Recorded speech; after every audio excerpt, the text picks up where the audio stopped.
А удома сумує сім'я, а удома солдата чекають, у віконця дружина і дитя, татуся цілий час виглядають, а удома старенькі батьки молять Бога, благають за сина, молять Бога і просять жінки, і чекає, і скучає родина.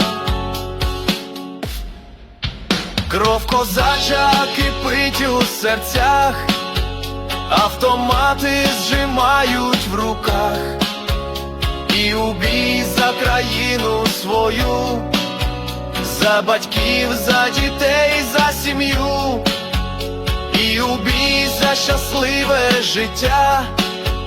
Вільні люди